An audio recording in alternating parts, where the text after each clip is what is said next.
Hello students, I welcome you all in the online lecture series on Core Java programming and this is one of your third year subject and the subject code is 304. ये जो series है इसमें हम सबसे पहले unit 1 को लेंगे। Unit 1 का जो सिलेबस आप देख पा रहे हैं अपने स्क्रीन पे, ये स्टार्ट होता है ओवरव्यू ऑफ ऊक कंसेप्ट से और इसमें इंट्रोडक्शन है कि कैसे जावा को डाउनलोड करना है, इंस्टॉल करना है, जावा के फीचर्स इसमें डिस्कस किए गए हैं और इसमें if statement, logical operators, conditional operators और ये वेरिएबल का स्कोप एंड लूप्स, इन सब के बारे में ये सारे टॉपिक्स जो हैं यूनिट 1 कवर करती है। आज के लेक्चर में देखिए आप एक बात को समझिए कि जो जावा है बहुत ही वास्ट सब्जेक्ट है और इसमें जो सिलेबस दिया गया है इसके बाहर जाके भी हमें बहुत सारी चीज़ें पढ़नी पड़ेगी, तभी हम इसके सिलेबस को रियल मायनों में कवर कर पाएंगे। तो हम टॉपिक वाइज चलेंगे, unit wise and then topic wise. और मेरा आज का जो लेक्चर है वो है इंट्रोडक्शन टू जावा पे। ये मेरा यूनिट 1 का फर्स्ट लेक्चर है। हालांकि आपको यहाँ पे ये कोई भी ऐसा टॉपिक दिख नहीं रहा है, लेकिन एक जावा की बेसिक अंडरस्टैंडिंग बनाने के लिए जो डिस्कशन आज हम कर रहे हैं वो बहुत ज़रूरी है। सो व्हाट इज़ जावा? सी, अगर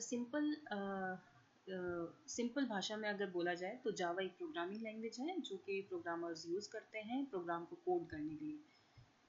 और अगर इसकी डिटेल डेफिनेशन में जाएं तो Java is a general purpose concurrent object oriented and class based high level programming language developed by Sun micro systems.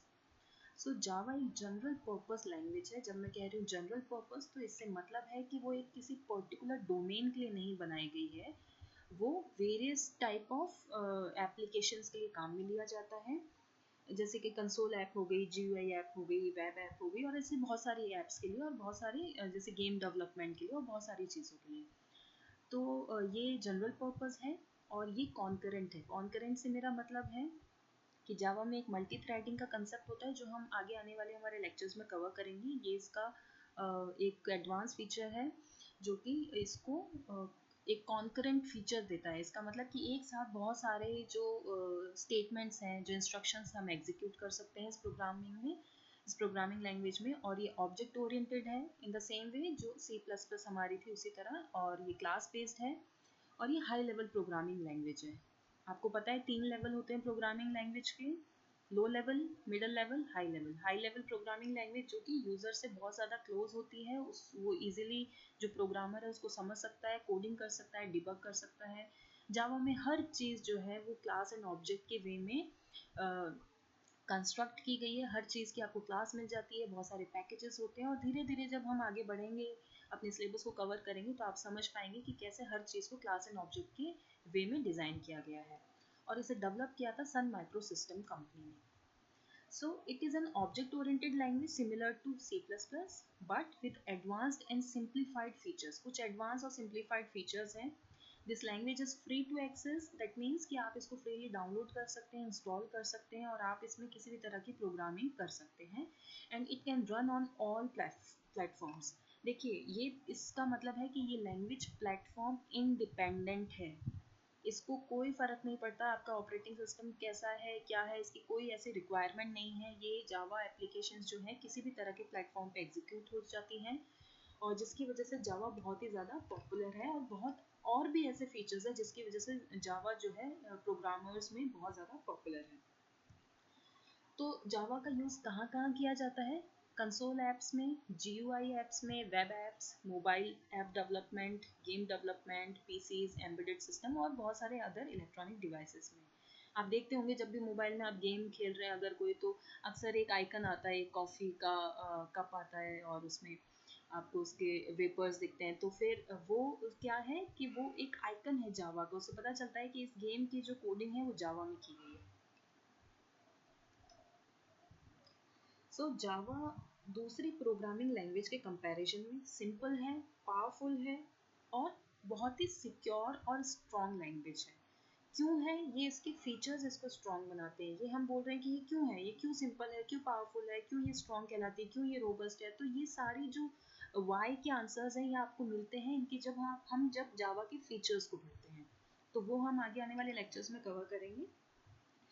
Currently जावा को हम कंप्यूटर्स में, मोबाइल में, टैबलेट में, टीवीज़ में वॉशिंग मशीन और अदर इलेक्ट्रॉनिक डिवाइसेस में हम यूज़ करते हैं। और इसी के साथ साथ जो आप ऑनलाइन बैंकिंग, ऑनलाइन शॉपिंग और जो भी ऑनलाइन आप कुछ भी बिल्स पे कर रहे हैं, कुछ भी अपने मोबाइल का रिचार्ज करवा रहे हैं, तो जो भी आप ऑनलाइन एक्टिविटी कर रहे हैं इस तरीके की, उनके पीछे जावा प्रोग्रामिंग का बहुत बड़ा रोल होता है।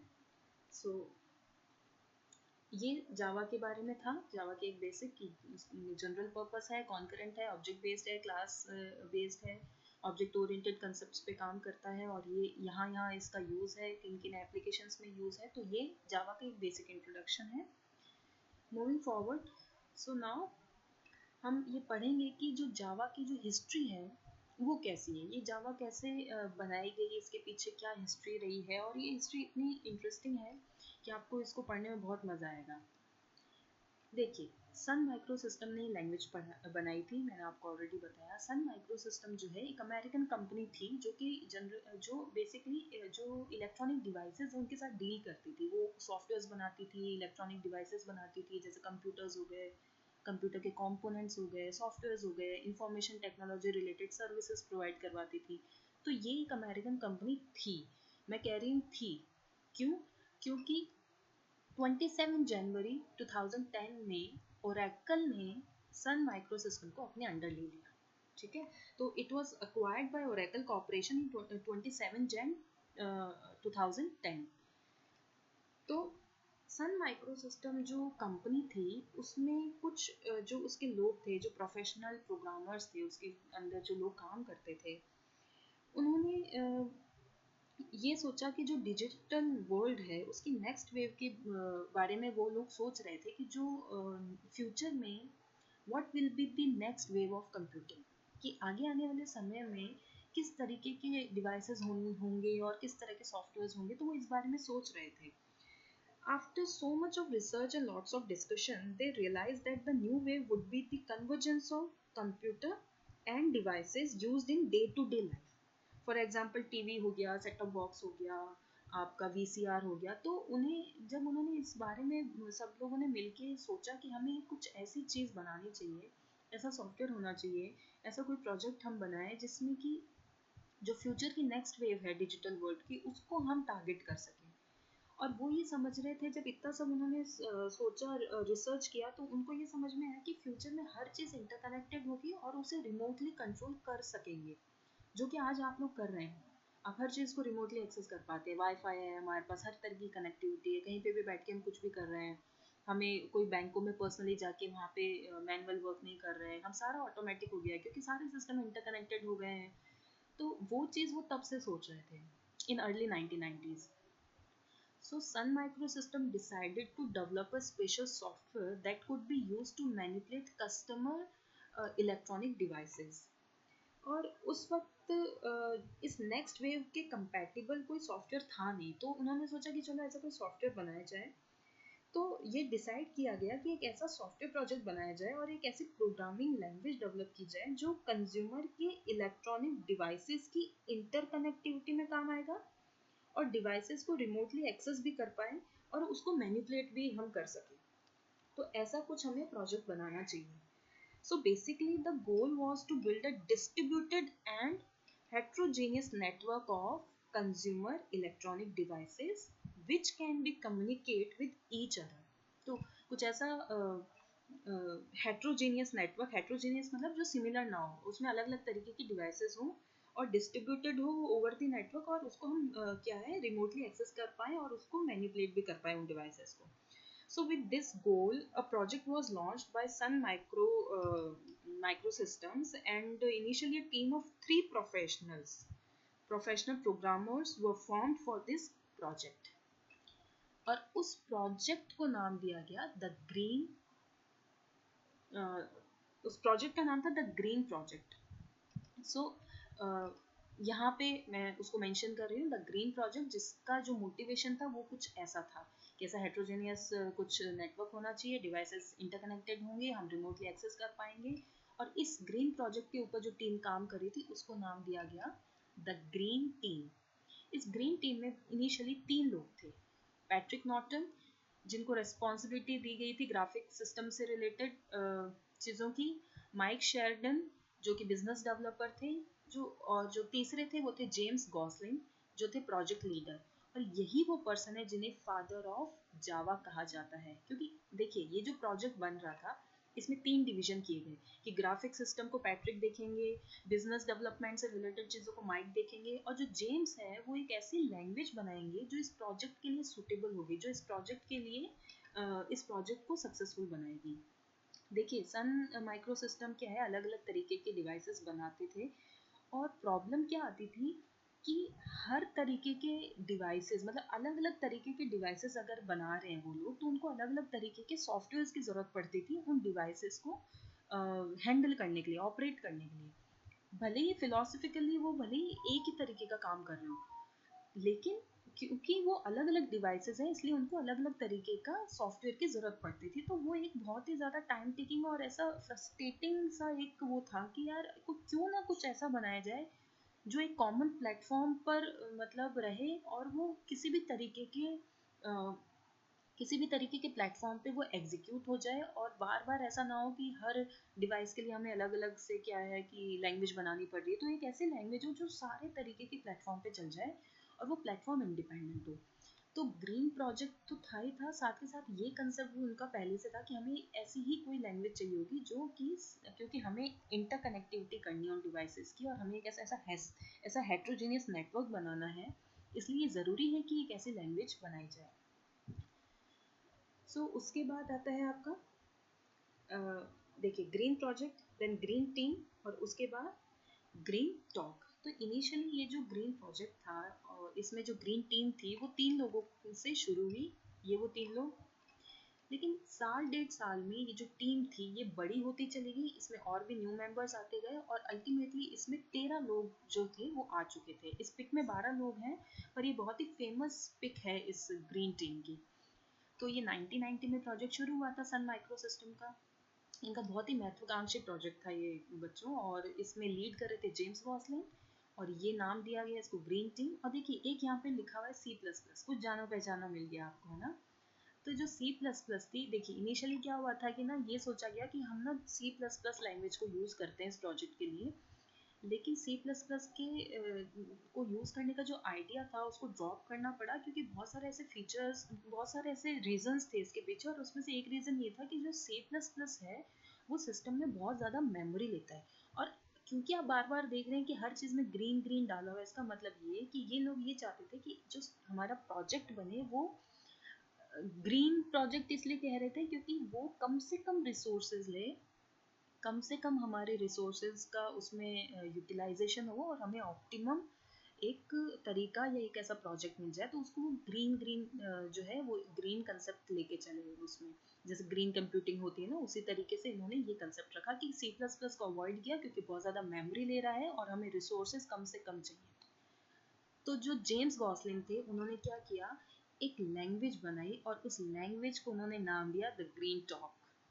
सो green project, green team, and then green talk. और इस लैंग्वेज का जो एक्सटेंशन था वो क्या था, .gt। ओके, तो ये अभी तक सब चीज़ें चल रही थी, सारी चीज़ें एकदम सही थी। लेकिन देखिए 1990 से शुरू हुआ था ये प्रोजेक्ट, और 1991 तक ये प्रोजेक्ट बन चुका था, और इस प्रोजेक्ट के अंडर ही एक न्यू लैंग्वेज ग्रीन टॉक को जेम्स गॉसलिन ने बना लिया था। और ये बनाने के बाद जब उन्होंने अप्रोच किया बहुत सारी केबल टेलीविज़न इंडस्ट्रीज़ को कि भाई हमने ऐसा कोई प्रोजेक्ट बनाया है और ये इस तरह क्या है कि रिमोटली एक्सेस कर सकते हैं, इस तरह की कनेक्टिविटी प्रोवाइड करवाएगा, तो ये लोगों ने एक्सेप्ट ही नहीं किया। तो ये बहुत बड़ा झटका था इस पूरी टीम के लिए, क्योंकि हुआ क्या था कि इन्होंने जो अप्रोच रखी, इन्होंने क्या कहा था कि हम फ्यूचर में जो नेक्स्ट वेव आएगी उसके अकॉर्डिंग हम ऐसा कुछ प्रोजेक्ट बना रहे हैं। और ये इनका सीक्रेट प्रोजेक्ट भी था जिसको डिस्क्लोज नहीं किया गया था। और उन्होंने क्या किया था कि हम नेक्स्ट वेव को ध्यान में रख रहे हैं, जब उनका गोल ही ये था कि आगे आने वाले टाइम में इस तरह की कनेक्टिविटी और इस तरह का नेटवर्क प्रोवाइड करवाना चाहिए होगा, और इसके लिए ऐसे सॉफ्टवेयर की ज़रूरत पड़ेगी, एक ऐसी लैंग्वेज होनी चाहिए, तो वो एक फ्यूचर का उनका कंसेप्ट था, उन्होंने अभी उसको बनाया। तो ये जो प्रोजेक्ट था वो सक्सेसफुल नहीं रहा, क्योंकि फ्यूचर में आने वाली नेक्स्ट वेव ऑफ कंप्यूटिंग के हिसाब से तो डेवलप कर लिया था, लेकिन this project was too advance for the digital cable television industry of that time. तो टेलीविज़न इंडस्ट्री इसको समझ ही नहीं पाई और इसको उन्होंने एक्सेप्ट नहीं किया। तो ये थोड़ा-सा यहाँ पे प्रॉब्लम हुआ, लेकिन धीरे-धीरे जैसे-जैसे समय बीता तो ये जो लैंग्वेज थी, जिसे आज के टाइम पे जावा कहा जा रहा है, वो इंटरनेट प्रोग्रामिंग के लिए सबसे बेस्ट लैंग्वेज निकल के आई और ये सबसे ज़्यादा हिट लैंग्वेजेस में से है, जो अभी तक चल रही है और आगे आने वाले टाइम में भी चलेगी। सो नामकरण कैसे हुआ इस लैंग्वेज का बेसिकली? तो इनिशियली जो ग्रीन टॉप था वो नाम जेम्स गॉसलिन ने रखा, फिर उसको उन्होंने नाम चेंज किया और उन्होंने फिर से कुछ कुछ ग्रीन कंसेप्ट लेते हुए उन्होंने ओक नाम रखा। तो ये जो ओक है ये एक ट्री का नाम होता है, क्योंकि उन्होंने क्या कि जहाँ वो बैठ के कोडिंग करते थे अपने ऑफिस में, उस खिड़की के बाहर उनको एक ओक ट्री दिखता था, तो उनको लगा कि मुझे इसका नाम ओक रखना चाहिए ग्रीन टॉप से। And oak is a symbol of strength, मजबूती का एक सिंबल है और एज अ नेशनल ट्री बहुत सारी कंट्रीज में इसको मतलब उनका बहुत सारे कंट्रीज का ये नेशनल ट्री भी है, जैसे कि यूएसए, फ्रांस, जर्मनी, रोमानिया, इन सब का। ओक रख दिया, चलो भाई ग्रीन टॉप से ओक रखा। ओक के बाद क्या हुआ कि ओक के बाद भी इन्हें नाम चेंज करना पड़ा। रीजन, ओक टेक्नोलॉजीज नाम से ऑलरेडी ये जो वर्ड था ये उसका ऑलरेडी रजिस्टर्ड वर्ड था, और उन्हें बाद में जब ये चीज़ पता चली तो उनको लगा अरे यार अब तो और फिर से नाम बदलना है हमें। तो ये बात है 1995 की, जब उन्होंने इस ओक से नाम रखा जावा। अब ये इसके पीछे भी एक बहुत इंटरेस्टिंग वो है कि भाई जावा ही क्यों नाम रखा और कुछ नाम क्यों नहीं रखा।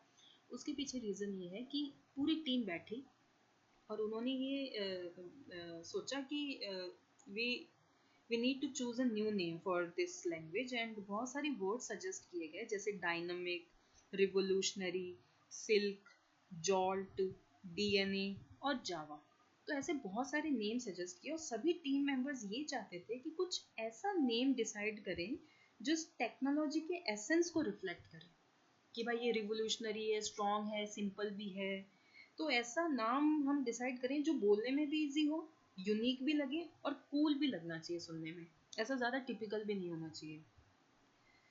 तो उन्होंने क्या किया कि सारे वर्ड्स में से जावा और सिल्क को टॉप मोस्ट रखा, और उसमें से अब ये था कि इन दोनों में से हम किसको जो है चूज करेंगे। So according to James Gosling, Java was one of the top choices along with silk.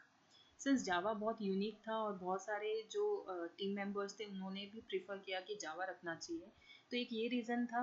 और ये भी कहते हैं कि जेम्स गॉसलिन एक दिन कॉफ़ी पी रहे थे ऑफिस की कैंटीन में, और सडनली उनको लगा कि यार मुझे तो कॉफ़ी क्या है, स्ट्रॉन्ग भी है और मतलब ये आपको एकदम यूनिक भी लगेगा, इसको मैं अगर इसमें जो कॉफ़ी की एक ब्रीड है जावा, उसको अगर मैं नाम लिखता हूँ या सजेस्ट करता हूँ या फिर डिसाइड करता हूँ तो ये बहुत ही बेटर होगा, बहुत ही ज़्यादा सूट करेगा इस टेक्नोलॉजी को। तो उन्होंने जावा रखा, और Java is an island of Indonesia where first coffee was produce. तो ये एक कॉफ़ी की ब्रीड है, मतलब कॉफ़ी की सीड की ब्रीड है ये जावा, जो बहुत ही अच्छी क्वालिटी वाली ब्रीड कहलाती है। सो ये स्टोरी थी जावा का नाम रखने के पीछे। एंड इनिशियली जावा डेवलप किया था जेम्स गॉसलिन ने एट सन माइक्रो सिस्टम। कब? जब प्रोजेक्ट शुरू हुआ था 1990 से 1991 के बीच में ये लैंग्वेज बन चुकी थी, लेकिन आप बहुत सारे बुक्स में और वेबसाइट्स पे अगर सर्च करेंगे तो लिखा जाता है कि जावा वॉज डेवलप्ड इन 1995। बेसिकली उस वक्त वो रिलीज की गई थी, क्योंकि पहले तो किसी ने उसको एक्सेप्ट ही नहीं किया, और 1995 में उसमें कुछ अदर चेंजेस करने के बाद उन्होंने इसको मार्केट में रिलीज किया, लॉन्च किया कि ये एक नई लैंग्वेज है। जैसे सी, सी प्लस प्लस और वो आई थी, वैसे ही जावा आई है। जैसे कि अब PHP आ गई है और पाइथन आ गई है, वैसे ही उस वक्त 1995 में इसको मार्केट में रिलीज किया गया। एंड 1995 में टाइम मैगजीन ने इसको one of the 10 best product of 1995 की कैटेगरी में भी डाला। तो ये बहुत ही उस वक्त से इस जावा का जो है, आप कह सकते हैं इसका फ्यूचर ही चेंज हो गया। जहाँ पहले इसको एक्सेप्ट नहीं किया जा रहा था, वहाँ पे इसको बहुत ही ज़्यादा इसको एक्सेप्टेंस मिलती गई, और ये बहुत अदर अदर डोमेन्स में यूज़ होता गया, और आज जावा तो डोमिनेटिंग लैंग्वेज है IT में। ये सारे रेफरेंसेस हैं जो मैंने ये PPT बनाने के दौरान यूज़ करें। अगर आपको फर्दर और भी डिटेल चाहिए इस टॉपिक के बारे में तो आप इन रेफरेंसेस पे जा सकते हैं, इन वेबसाइट्स पे जा सकते हैं, और आप और भी इसको इसके नोट्स प्रिपेयर करने के लिए आपको बहुत यूज़फुल होंगे। और ये बहुत अच्छी वेबसाइट्स है जिन्हें आप एक बार जाके चेक कर सकते हैं। सो थैंक यू गाइस, ये अपना आज का टॉपिक था जिसमें हमने पढ़ा कि जावा क्या है, उसकी डेफिनेशन देखी, उसकी हिस्ट्री देखी, उसके थोड़े एप्लीकेशंस देखी, कहाँ कहाँ वो यूज़ आती है, उसके एक दो फीचर्स भी हमने देखे, हालांकि फीचर्स हम आगे कवर करेंगे, और उसकी हिस्ट्री के बारे में जाना। नेक्स्ट जो लेक्चर होगा वो हमारा जावा की जो वर्जन्स आए अभी तक, जो जावा डेवलपमेंट किट है, उस जावा डेवलपमेंट किट के जो वर्जन्स आए हैं उनके बारे में होगा वो डिस्कशन, और उसके बाद हम फिर फर्दर फीचर्स के ऊपर आएंगे। तो ये हमारा एक स्टेप बाय स्टेप प्रोसेस होगा इस यूनिट 1 में। So thank you so much.